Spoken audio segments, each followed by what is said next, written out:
Aí, povinhos, tudo bom? O último vídeo a gente falou sobre repetição de comportamento e educação, não é isso?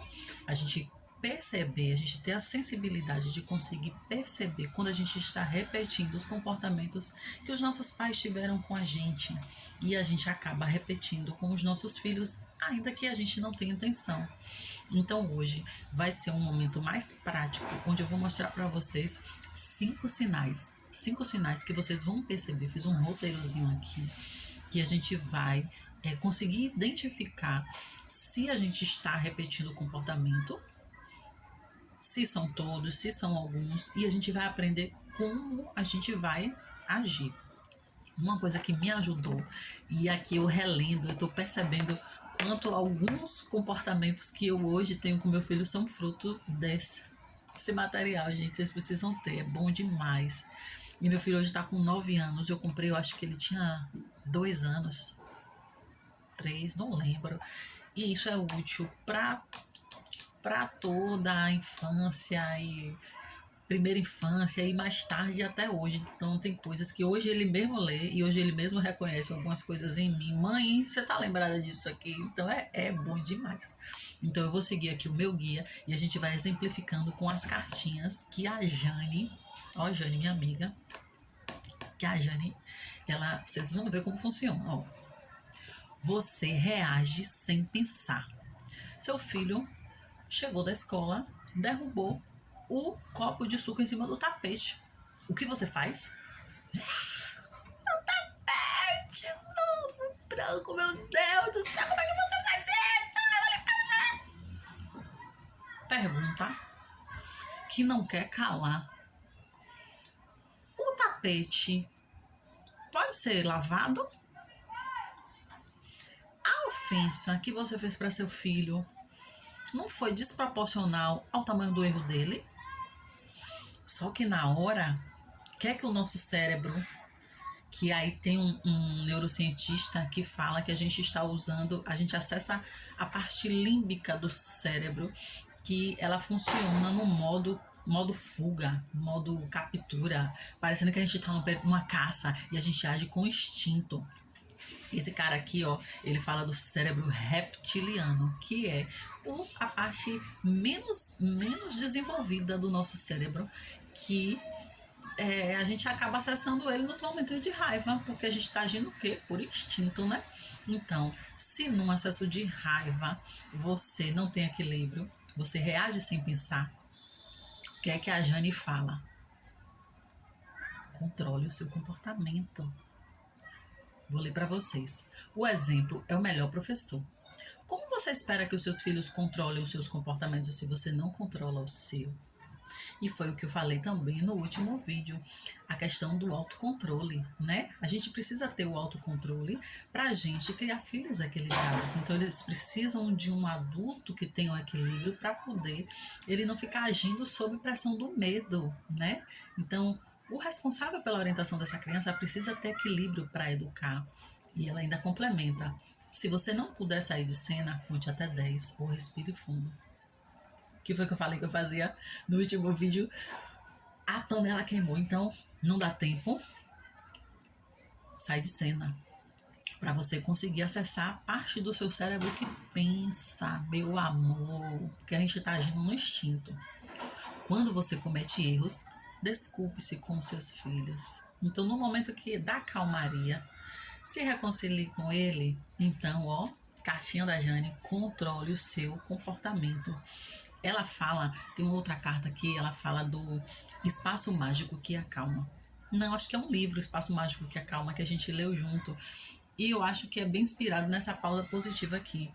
Então, prepare um cantinho no quarto do seu filho e até para você mesmo, porque todo mundo precisa de um cantinho mágico que acalma. Só que quando a gente tem um acesso de raiva na rua, a gente não tem esse espaço. Então, contar até 10 vai funcionar em todas as ocasiões.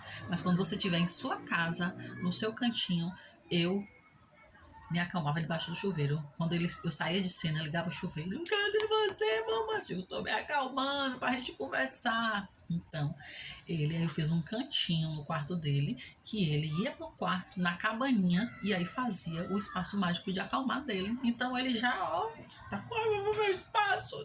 Aí vai, mãe, tá ainda não. Até ele se acalmar. E depois vocês retomam o assunto e se reconciliam e pedem desculpa. Porque quando ele cometer algum acesso de raiva na rua, ele também vai ter essa humildade para poder se reconciliar depois. Então é muito importante educar pelo exemplo, né? Mais do que falar. Faça diferente, é você fazer diferente. O segundo passo diz assim: você tem dificuldades em pedir desculpas ou mudar de ideia. Ó ela aqui, ó. Se reconcilie. Controle o seu comportamento e se reconcilie. Então, antes do desastre acontecer, se mostre vulnerável. É educativo também você se mostrar vulnerável. Eu erro, me desculpe, eu errei. Na hora da raiva você não vai ter equilíbrio para poder. Então, mas se você for pro seu espaço mágico que acalma, meu amor, você vai se recompor, você vai voltar uma lady, ó. Mãe, não foi legal aquilo que eu fiz. Mas aí eu tenho uma coisa que aí já não é Jane, aí já é Adila, que eu digo, melhor do que se desculpar é não repetir o erro. Então você já fez uma vez, já aprendeu a se equilibrar e pede desculpa depois, como uma lady. Na próxima vez você, ó, não sai do eixo. Você pega o seu espaçozinho que acalma, é o quê? É a panela que tá no fogo, é o banho no chuveiro, é o quê? O seu espaço mágico que acalma, é uma dormidinha, é fugir pro quarto. Cada um vai encontrar o seu espaço mágico que acalma para poder tomar aquele fôlego e poder se recompor, para poder conseguir se conectar novamente com seu filho, não com raiva, mas de uma forma amigável, né? E fazer a correção que precisa ser feita, mas como um ser equilibrado que você é, né? É fácil? Ninguém disse que era fácil. Mas a gente precisa fazer, porque a nossa missão é educar, tá? O terceiro sinal é: você exige obediência ao invés de conexão. Ele pergunta: mãe, por que eu tenho que fazer isso? Porque eu tô mandando. Mas por quê? Porque eu sou o adulto responsável dessa casa. E por que não? Por que não? Ou seja, a criança, ela obedece não porque ela se convenceu ou porque ela acreditou, mas muitas vezes ela obedece pelo medo. Então, conexão antes da correção. Mais uma caixinha, né? A caixinha da Jane que fala de conexão. A gente precisa acessar a criança, né? A gente precisa se conectar com a criança antes de entrar naquele atrito, naquele conflito. E muitas vezes a gente entra naquele embate sem fim e não consegue descobrir a razão, né? Daquela birra ou daquele desrespeito. E muitas vezes tem outra carta da Jane que ela fala pra gente interpretar os sinais. Porque às vezes a criança... Deixa eu ver se eu acho ela aqui. Ai, são tantas. Aqui. Ela fala aqui, ó. Decifre o código. Porque muitas vezes ele tá gritando com raiva, mas às vezes ele tá com fome e não tá sabendo se expressar. Muitas vezes ele tá triste e ele tá birrento e ele não tá sabendo explicar o que tá acontecendo com ele. Então, se você não consegue acessar essa criança, você não vai conseguir decifrar o código. Ele mostra um desafio de comportamento e, na verdade, ele está escondendo uma mágoa, uma tristeza, alguma coisa que está mexendo com ele profundamente. Ela fala do quadro dos objetivos equivocados. Identifique os seus sentimentos e como você reage ao comportamento desafiador da criança. Identifique a reação da criança quando você pede para ela falar e use o quadro para identificar qual crença poderia estar por trás do comportamento da criança. Então, por trás de um grande comportamento de raiva, eu não sei quem é que fala que por trás da raiva É igual a dor de cabeça, né? Que ela não anda, a dor de cabeça não anda sozinha. Por trás da dor de cabeça pode ter uma inflamação na garganta, pode ter uma gripe, pode ter um quadro viral. Ela não é uma dor porque é uma dor. Simplesmente, né? Ela não é uma dor autônoma. Eu sou a dor de cabeça e eu tô aqui porque eu tô aqui. Ela é uma dor porque ela se manifesta, porque ela tem outros sentimentos por trás dela. E às vezes a criança tá com aquele comportamento desafiador porque tem alguma coisa mexendo com ela e a gente não tá conseguindo acessar a criança. Então, se conecte ao invés de exigir que ele te obedeça.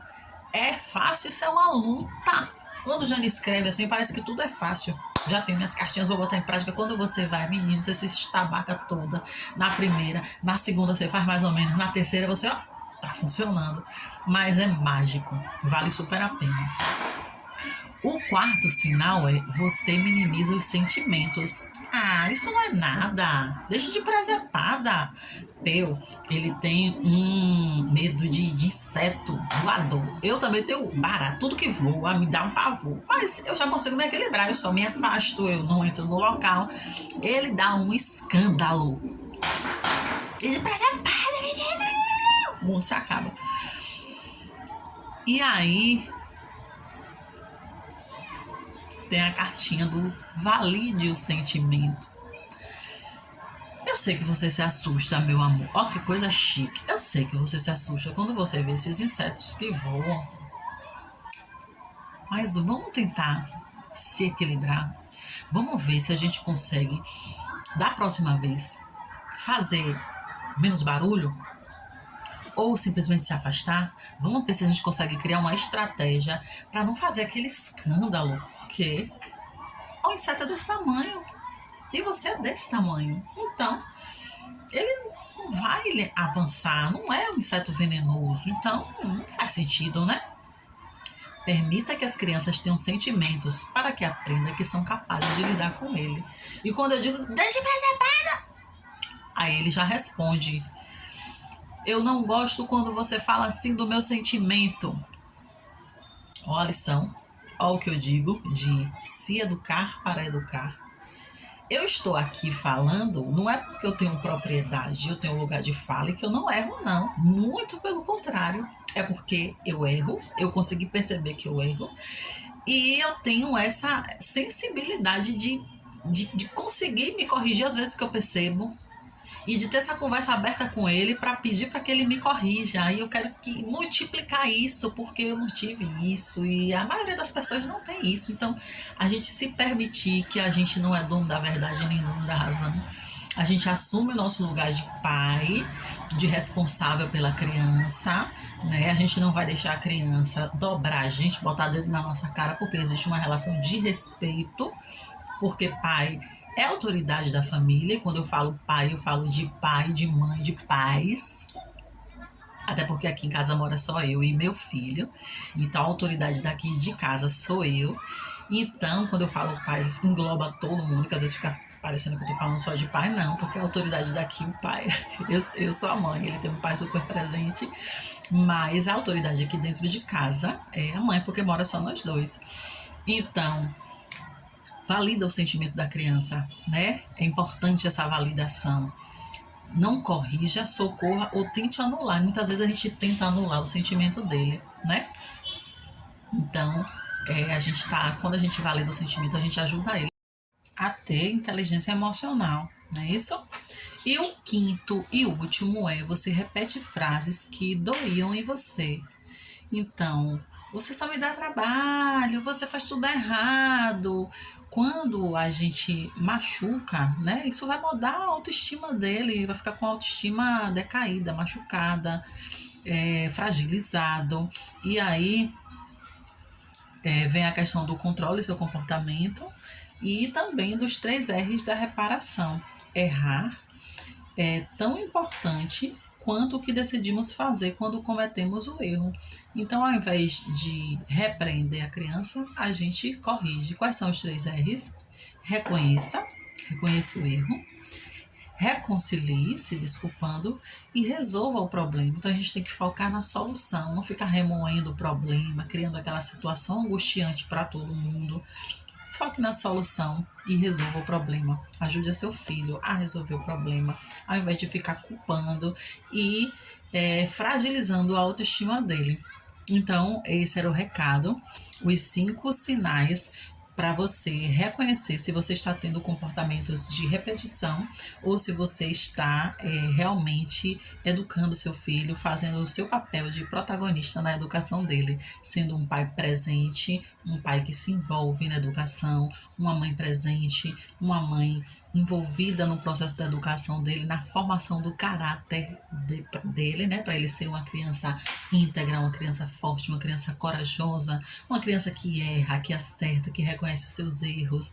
Então, nessa construção desse ser que a gente vai colocar para esse mundão aí de meu Deus, né? Então, esse era o recado para a gente conseguir reconhecer esses 5 sinais e conseguir corrigir sempre que possível. Vai ter momentos que a gente vai fraquejar, vai ter momentos que a gente não vai conseguir, vai ter momentos que a gente não vai lembrar, porque o cérebro, ele é preguiçoso, ele vai querer o caminho mais fácil, e o caminho mais fácil é o quê? Acessar as memórias que a gente tem de nossa infância. Então, vamos fazer diferente, vamos jogar uma geração aí de gente forte, autônoma, né, nessa vida, que seja tolerante, que seja respeitosa, educada, tudo aquilo que a gente sonha de melhor para nossos filhos, tá bom? Espero que tenha te ajudado, que tenha contribuído de alguma forma para seu processo aí, assim como tem contribuído esses estudos, essas pesquisas para o meu também, tá bom? Grande beijo para vocês e até o próximo encontro.